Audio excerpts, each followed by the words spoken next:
नमस्ते दोस्तों, मेरा नाम है संतोष और आप देख रहे हैं आरके टेक्नो। आज हमारे पास में डेल इंस्पिरियन 15 सीरीज का लैपटॉप मदरबोर्ड है, जिसका मदरबोर्ड का नंबर है LA-9982P।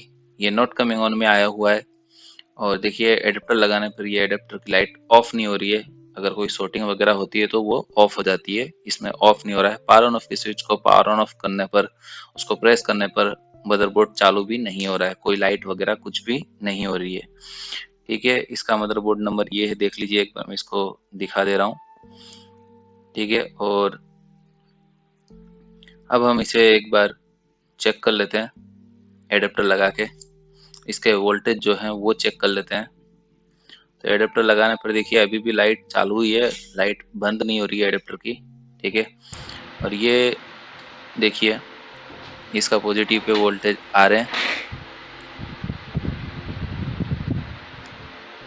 यहाँ से ये फ्यूज है, फ्यूज पे भी देखिए वोल्टेज आ रहे हैं 19.80 समथिंग। फ्यूज के दूसरे भाग पे भी वोल्टेज आ रहे हैं। ये एक रजिस्टर है, ठीक है, रजिस्टर के वहाँ पे भी वोल्टेज आ रहे हैं परफेक्टली, यानी जो बीच में मॉसफेट लगा है उस पे भी वोल्टेज पास हो रहे हैं। ये एक लाइन फिल्टर है, कोइल है, इस पे भी वोल्टेज आ रहे हैं। यहाँ से जो वो लाइन फिल्टर है वहाँ से ये वोल्टेज जा रहे हैं इधर पीछे साइड के मॉसफेट पे। तो चलिए इस मॉसफेट के ड्रेन पे वोल्टेज चेक कर लेते हैं। तो देखिए ड्रेन पे भी वोल्टेज एकदम बराबर आ रहे हैं, परफेक्ट है। अब इसके सोर्स पे वोल्टेज देखते हैं। तो देखिए सोर्स पे वोल्टेज फ्लक्चुएट हो रहे हैं, 0 से लेके 14-15 तक वोल्टेज जा रहे हैं। ठीक है, देखिए फ्लक्चुएट हो रहे हैं बार बार, मतलब इसमें कुछ कहीं ना कहीं कुछ लीकेज है। शॉर्टिंग नहीं बोल सकते, शॉर्टिंग भी होता है तब भी ऐसा हो सकता है, लेकिन इसमें लीकेज जैसा कुछ है। मैंने मल्टीमीटर को बजर पे सेट किया है और जहाँ पे वो पिन थी, जहाँ पे वो मॉसफेट का जो सोर्स था, वहां से मैं सीधा इसकी कंटिन्यूटी चेक कर रहा हूँ। यहाँ पे एक कोइल है, इस कोइल पे वो उसका डायरेक्ट कनेक्शन है, ये देखिए। ठीक है, तो यहाँ पे डायरेक्ट उसका वहां से डायरेक्ट कनेक्शन यहाँ पे आ रहा है। अब वो जो मॉसफेट का सोर्स था वो है वोल्ट इन मदरबोर्ड के लिए। ठीक है, और ये देखिए वो जो कनेक्शन है वोल्ट इन का, वो हर जगह पूरे मदरबोर्ड पे जाता है और वहां से कनेक्शन इधर भी आ रहा है, इस कोइल पे भी आ रहा है। तो ये कोइल से देखिए जो पीएफ वगैरह है, कैपेसिटर वगैरह हैं, ठीक है, इसके यहाँ पे कोई दिक्कत हुई है। तो ऑब्वियसली यहाँ पे देखिए कोई ग्राउंड, मैंने क्या मल्टीमीटर का प्रोब एक ग्राउंड करके रखा हुआ है, लेकिन अगर यहाँ पे देखेंगे तो यहाँ पे कुछ मॉसफेट, ये जो कैपेसिटर है इधर कुछ तकलीफ लग रही है, लेकिन रीडिंग बराबर बता रहा है। रीडिंग में मतलब कोई इतना कोई शॉर्ट नहीं बता रहा है। कंटिन्यूटी में रखेंगे, लेकिन इधर ohms आ रहे हैं। और अगर इस कैपेसिटर को आप ध्यान से देखेंगे तो ये कैपेसिटर थोड़ा सा मतलब कुछ जल गया हो ऐसा लग रहा है। ध्यान रखिए ये जल के शॉर्ट नहीं हुआ है, ये जल के ओपन हो गया है और उस कारण से ये मदरबोर्ड को ऑन नहीं होने दे रहा है, क्योंकि इसकी रेजिस्टेंस वैल्यू काफी ज्यादा हाई हो गई होगी और उसके कारण ये इसको मदरबोर्ड को ऑन नहीं होने दे रहा है। तो अब मैं क्या करता हूँ कि ये जो कैपेसिटर जो जल गया है, ठीक है, उसको मैं निकाल देता हूँ और उसके साथ साथ उसके साथ वाले को भी मैं निकाल दूंगा। उसके साथ में एक और कैपेसिटर है, ठीक है, उसको भी निकाल दूंगा।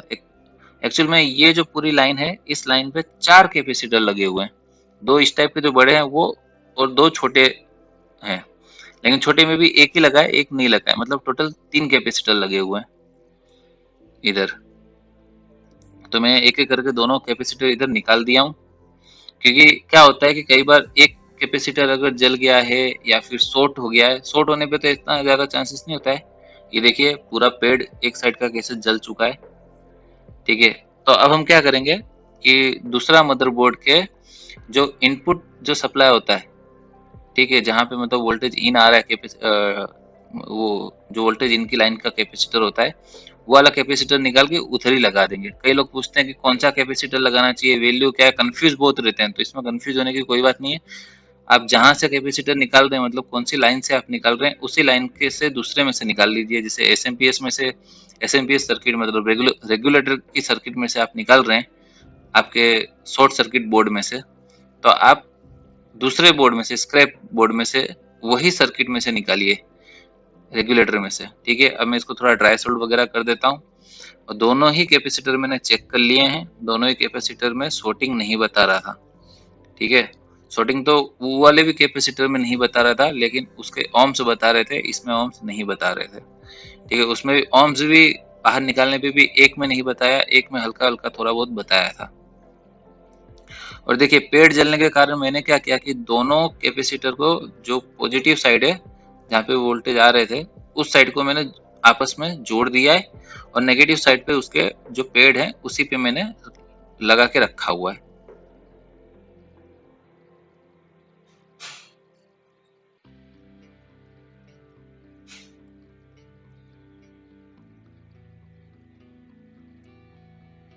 अब हम एडेप्टर लगा लेते हैं, एक बार एडेप्टर लगा के इसे पावर ऑन करके चेक करते हैं।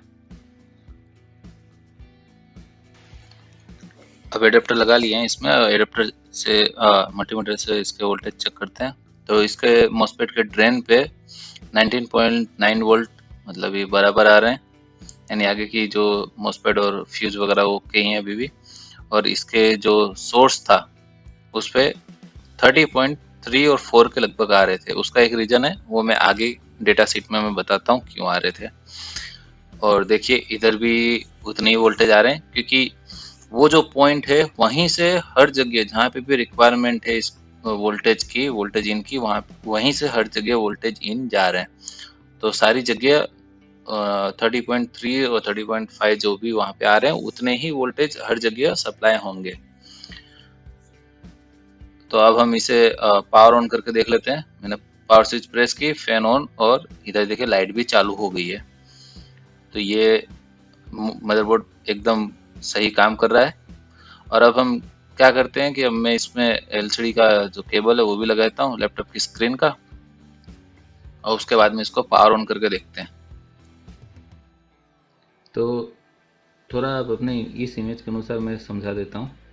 ये देखिए, ये पॉजिटिव लाइन है, पॉजिटिव लाइन PL1 से कनेक्ट होके यहाँ से होते हुए ये मॉसफेट के थ्रू आगे जा रही है। ठीक है, PQ701 यहाँ से आगे बढ़ते हुए देखिए PR702 ये आगे गई। अब यहाँ पे बढ़ते हुए ये हो गया PL702, ये था PR, ये PL। अब यहाँ पे ये आ चुकी है PL से। अब ये कहाँ जा रही है? तो अब ये जा रही है दूसरे साइड पे, तो यहाँ पे।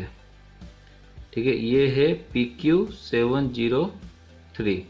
PQ703 के ड्रेन पे गेट मिलेगा, सोर्स आउट करेगा। यहाँ पे भी देखिए दूसरा मॉसफेट है PQ705। PQ704 वहाँ पे कोई मॉसफेट नहीं है, तो यहाँ पे आएगा सप्लाई, यहाँ से ट्रिगर होके आउट करेगा, तो वो आउट करेगा कोयल पर।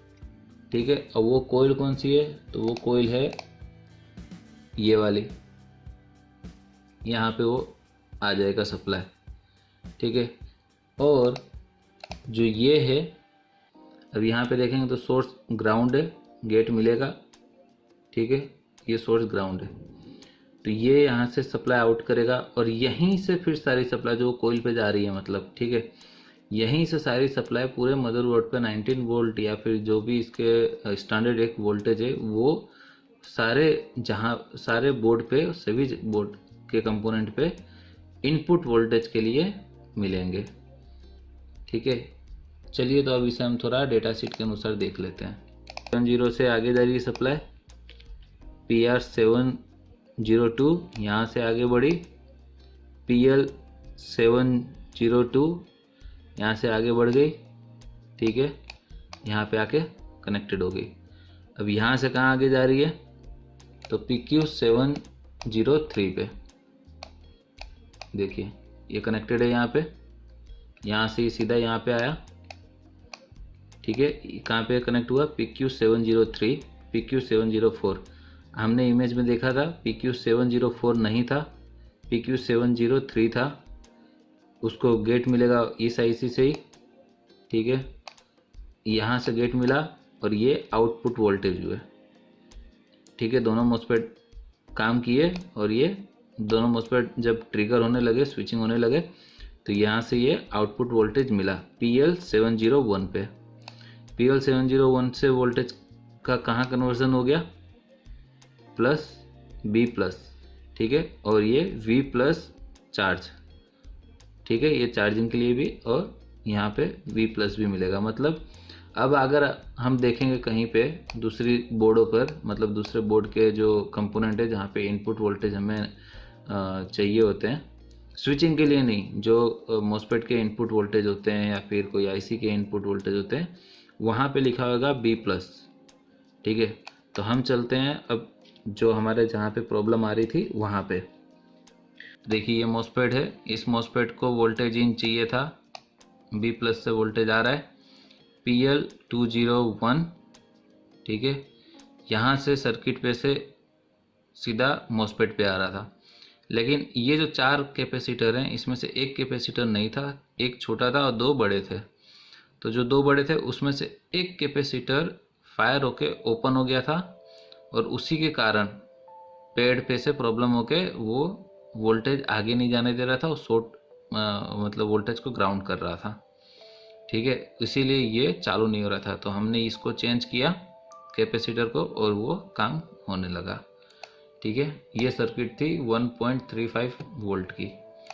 और एक दूसरी चीज़ समझानी थी जो है, अब इस भाग में आप देखेंगे ये वही लाइन है, वो B प्लस वाली। तो यहाँ पे देखिए एक कुछ लिखा हुआ है, ये क्या लिखा है, S3S2P CV 13.3 volt and CC 1.54 volt, और ये है 4S1P CV 17.7 और CC 1.1।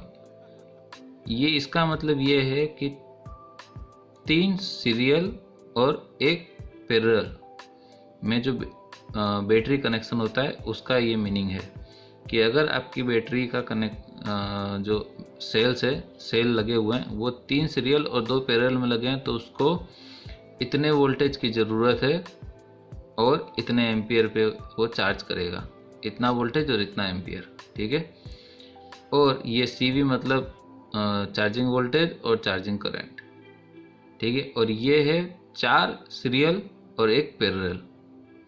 तो ये भी एक मैंने आपको वीडियो में बताया था कि मैं जो 13.3 वोल्टेज आ रहे थे उसके बारे में मैंने बोला था कि मैं आगे बताऊंगा। तो वो यही मतलब था बताने का कि ये इसके कारण वहाँ पे 13.3 वोल्टेज बता रहे थे। तो ये देखिए ये PL101 है, ये PL101 के इनपुट पे 102 के इनपुट पे वहीं जो B प्लस का वोल्टेज बन चुका है, वहीं से आएगी सप्लाई।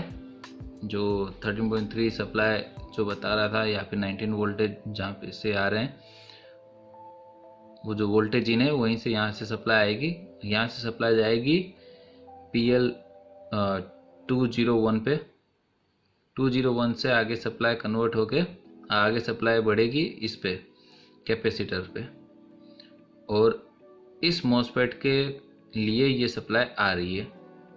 ठीक है, इस मॉस्फेट को वोल्टेज इन देने के लिए वो सप्लाई आ रही थी, तो वो सप्लाई को ये कैपेसिटर के कारण वो सप्लाई जो है वो ग्राउंड हो जा रही थी और इस मॉस्फेट को नहीं मिल रही थी, क्योंकि ये कैपेसिटर फायर हो गया था और फायर होने से इसके पेड शॉर्ट हो गए थे, इसलिए आगे कैपेसिटर पे या मॉस्फेट पे सप्लाई नहीं मिल रही थी। कोई भी कंपोनेंट मदरबोर्ड में ही लगा हुआ है और आप उसको चेक कर रहे हैं, उसकी वैल्यू चेक कर रहे हैं, तो हो सकता है वो आपको करेक्ट वैल्यू ना बतावे, क्योंकि उसके साथ में जो लगा हुआ कंपोनेंट होगा वो उसकी भी वैल्यू साथ में ही बताएगा। तो ये चीज भी ध्यान रखिए। पावर ऑन स्विच प्रेस की, फैन ऑन, और ये डिस्प्ले भी आ गया। ठीक है, डिस्प्ले एकदम परफेक्ट आ रहा है।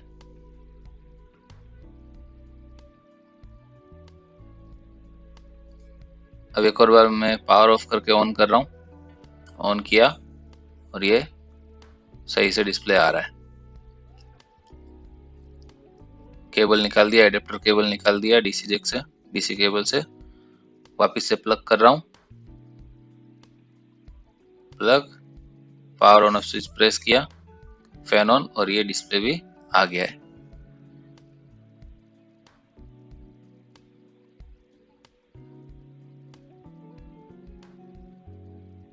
एकदम सही तरीके से बोर्ड काम कर रहा है, कोई तकलीफ नहीं है। एक बार और इसको, केबल को निकालता हूँ, एडेप्टर को निकाला, वापस लगा दिया।